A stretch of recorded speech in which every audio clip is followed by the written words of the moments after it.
What's up, guys? How is it going? Hope Co Youth. We're in week 3 of the series DNA, and what's been so cool is that I've been hearing so many different stories on how people are getting connected. People are building relationships with one another, and not only are we doing that in hope groups, but we're experiencing that at after parties where we're also talking about just like life stuff. We're also talking that at Real Talk on the Friday, which again, I'm excited for tomorrow. It's gonna be a good time. But I'm hearing stories of how we're actually praying for one another, how we're connecting, how we're also challenging one another within where we are at with this DNA and growing as a follower of Jesus and experiencing just healthier, meaningful relationships. It's so cool that God continually and will always show up when we are open to allow him in to do just that. So again, I want to just share, guys, there are some really cool wins that are happening here with you in each of your hope groups as I've been seeing there and been there each week. Again, keep living this DNA out, keep pursuing it. And again, because who you are determines what you do. It's all about what makes you you. Who are you? What's inside will completely come out. And we as Hope Co Youth, we want to live out this DNA and have God continually show up in our lives to help us do just that. Because like we said before the past couple weeks, this world needs this new DNA. They need people that come around them to show them that they're loved, that they're accepted, that they're safe and they're seen, and that we are interested to hold their story and hold them in a space where they can feel wanted and valued, and for us to keep pursuing them and to keep modeling that in this world.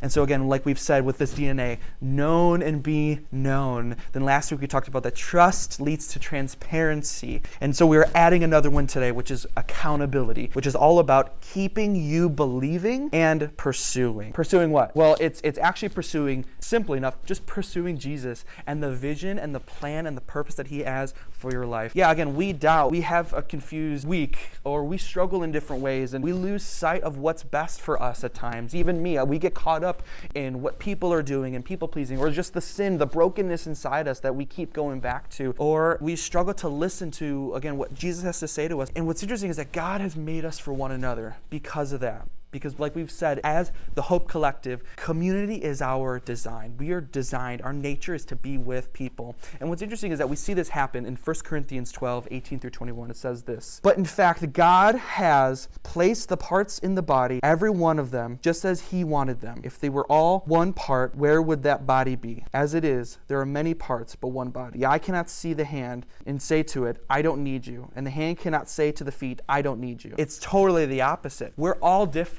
Maybe some of us are a hand, maybe some of us are a foot, maybe some of us are an eye or a mouth, because I know some of you like to talk. But all of that makes up the body, which is good, because we need the body to be together. They need each other. Oh, we need each other. Old song, whatever. We need to keep walking with one another, lovingly pointing truth and love and goodness of what God has for us to one another. But here's what I think. What's hindered me in growing, in following Jesus, and in the midst of my struggles, or in the midst of my confusion in life and with my walk with Jesus, I think what's hindered me is bad accountability, which is all about behavior modification, where it's all about I'm trying to get this person to fix what's going on the outside, to stop living a certain way that is completely external based. How do I become just better? I need to get better. I need to do these things in order just to be better or to be good enough for what Jesus wants me to be. I need to get it right. And when you don't get it right, this is bad account. When you don't get it right, you feel like you fail constantly. Or maybe you're with people and you're like, we're fighting for something together, but we keep failing over and over and over again. Like that, it doesn't help all the time. It's not helpful. Or hearing, you need to stop doing that. Like, there might be some truth in it, but that's not always helpful. Here's what's true for me. I believe that since we have people that try to behavior modify ourselves, and people that try to do that to each one of us, I think that we think that Jesus wants to do that with us, which is actually not true. And I think that with bad accountability, that's what keeps us from growing, enjoying life, seeing Jesus more, and delighting in him more, because again, we think that Jesus wants to just modify our behavior. But he doesn't want to modify our behavior. He wants to transform our hearts, which is all internal based stuff. Here's what accountability looks like. I've seen this happen, the bad type accountability. Like, think of a sport. You're on the field and you're with your team and you're going hard, and then you have people that are on the sidelines or in the stands. They're yelling at you, get it, run, drive, pass it back. What are you doing? Why did you do? Oh, I can't believe this happened. You suck. Come on. What are you even doing? And what's so messed up is that they're not even with you, right? They're just in the stands and they have such an opinion on how you can do better in that sport. Now, again, some of you might go, yeah, like that helps. I need to hear that, which I get. But I think for most of us, for me to hear that constantly would just not be helpful. Does that make you a better player, just hearing from people in the stands who are not even on the team with you? Because maybe you experienced something like this. So when I was younger, I did travel baseball, and my dad was the coach. He was the kind of coach that, yes, he helped me in many different ways, but he also really challenged me more than he did encourage me. And from the dugout, while we were playing, he would constantly yell for me to do something better. And which frustrated me so much. So by that time, I'm like, you know what? I'm done playing this game. So eventually, I went into high school, and I started playing tennis. You might think that's lame, but I think that the reason why you think it's lame is because you're not good at tennis.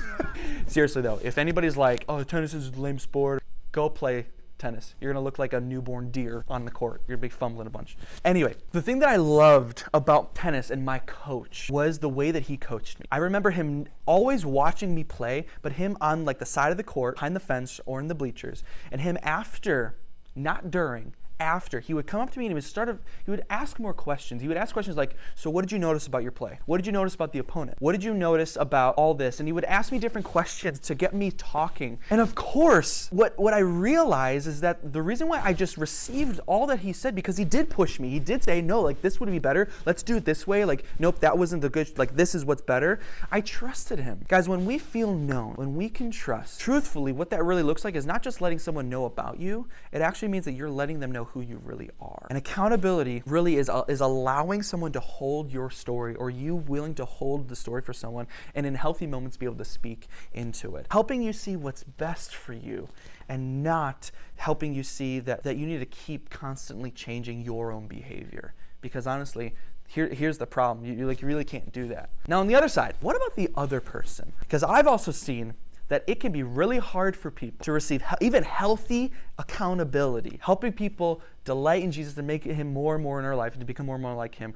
I think it can be hard for people to even hear anything like that because they're easily offended, they're arrogant, and they're unwilling. And sometimes I've seen, even with me, where people have invited me into their life to know them, to hear their story, all these different things, and yet they get upset with me when we just talk about what does it look like to keep pointing ourselves to Jesus. So it's important to know, guys, all of this. What's the goal here? What's the whole goal? The goal is to delight in Jesus and to become more and more like him. And accountability, all that is helping us as followers of Jesus do just that. But that does take choosing to be humble and to hear. There's a story in scripture, a guy named David, who is also known as the man after God's own heart. Like, he loved God. Like, he was so on fire. But there are moments where he got caught up in different things, right? Just like all of us. We all have different situations and different things that happen in life. So he's running from Saul, this king.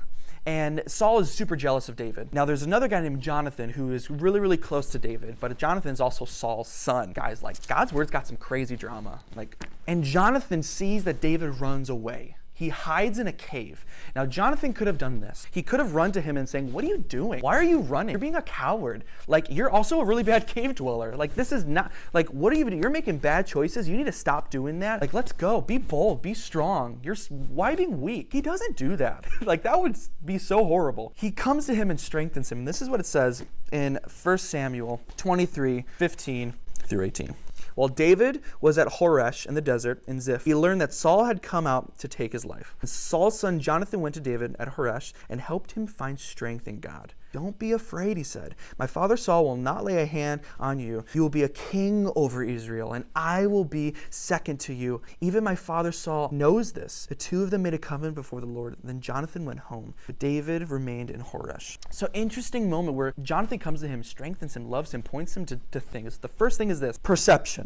He helps them understand the reality of the situation. Yes, this is bad. You've got someone coming after you. Also, just know I'm here, and also know the things that God has for you, which is number 2, promises. He reminded him of the promises. Reminds David of who he was. He is the king. Like, he's going to be king. That God is going to be working through him. That he will be protected if he just keeps choosing to follow God and to keep going after him. So he helps him realize the perception of the reality of the situation, and then he reminds him of the promises where God has promised to take him, that God was going to make him a king, that God was going to use him. All these great things that is like strengthening him. So again, Jonathan doesn't critique David's choice to run to a cave and hide. He reminds him of the internal stuff, the perception, the promises. He doesn't really remind him of the external stuff. He reminds him all internal things. And it doesn't make him feel less than, it makes him feel filled up. Makes him feel really good because he points him to truth. He points him to the good things. Guys, if we define our relationships with each other and with God with what we shouldn't do, then all we will do is hide, keep, and retreat. Yes, David did hide a bit. He did retreat. But Jonathan, his friend, ran to him. He didn't even text him. He didn't call him. He didn't snap him. He didn't message him. He goes to him directly to help him see what's the good thing. I think about why don't we feel safe? It's because we don't trust. And why don't we trust? It's because we haven't felt known by the people around us. So again, all this connects together, guys. All this DNA and what we're talking about. So again, here's the bottom line. That God doesn't look at you and see what's wrong with you. He sees what's missing. And we need to do the same exact thing where we're not looking at each other and looking at your outside of your life and go, that's not good enough. That's bad. Why'd you do that? What's wrong with you? But instead to hear each other's story, to understand what's really going on. Why are we making those decisions? But it's not because of the external. It's because what's in here. So again, what's missing is not trying to get better, stop sinning. What's missing again is allowing God to walk with us, allowing people to walk with us and allow him to transform our heart to being willing, to being teachable, to enjoy him.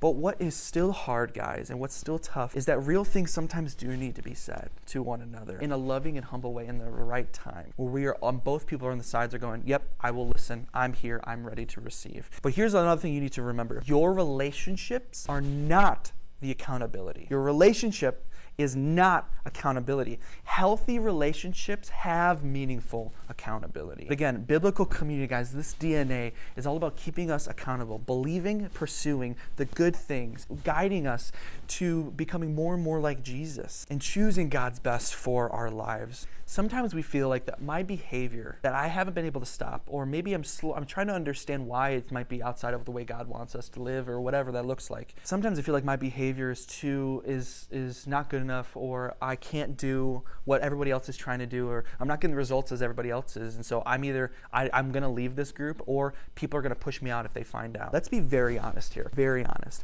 If God is not shocked about what's going on in our heads and our hearts and the way that we're living, he's not shocked, then we need to make sure that we are not shocked as well. Even if someone has said, I've been following Jesus for a long time, and we hear stuff that they're wrestling with and they're struggling, don't be shocked. Or if you've seen someone that is brand new to following Jesus, or they don't even know who he is, or don't even care about him, but they're with us, like, it's okay. So I just want to let you all know, middle school to high school, wherever you are, following Jesus or not, you are welcomed here, you are valued, your story matters, and we're so happy that you're here, no matter who you are. Here's what we're going to do right now. I think in order for us to grow, to keep believing, to keep pursuing, I think we need to understand where we are with following Jesus, where our walk is and what that looks like for us, and then we got to talk about it. So here's what you're going to do. Grab your notebook, open up your phone, grab paper, whatever. You're going to write down 1 to 5 emotions that you're feeling toward Jesus right this very second. 1 to 5 emotions. Maybe that's anger, frustration, excited, loved, or maybe you're hurt. Maybe you're tired. Maybe you're feeling really confused, disagreeing. What are emotions? 1 to 5 emotions that you're feeling towards Jesus right this very second. You're also then going to take a minute and you're going to write down, where does that emotion come from? What's the story? What's the situation? What experience did you have that caused you to have somewhat of that emotion? And then what you're going to do is you're going to talk through it a bit in your group. And again, I want you to know that this is a safe place, that this is a place where you're seen and you're loved. And as Hope Co Youth, this DNA is what's going to keep us following Jesus and keep us believing and keep us with each other. And when we leave this night and we go, we get to live out this DNA with all the people around us, because I guarantee when people start to feel known by us as followers of Jesus, and they can trust us, and we show them what it looks like to really, in a healthy way, follow Jesus, that's going to look very different than what the world looks like when they say, I think I know what a follower of Jesus looks like. And we're going to go, I don't think you do. Let's go get some coffee. I want to hear your story. But again, even in tonight, don't be shocked with what you hear if people are in different places than what you expected. And no matter what, guys, we desire to keep each other believing, pursuing, delighting, and growing closer to Jesus. Love you guys.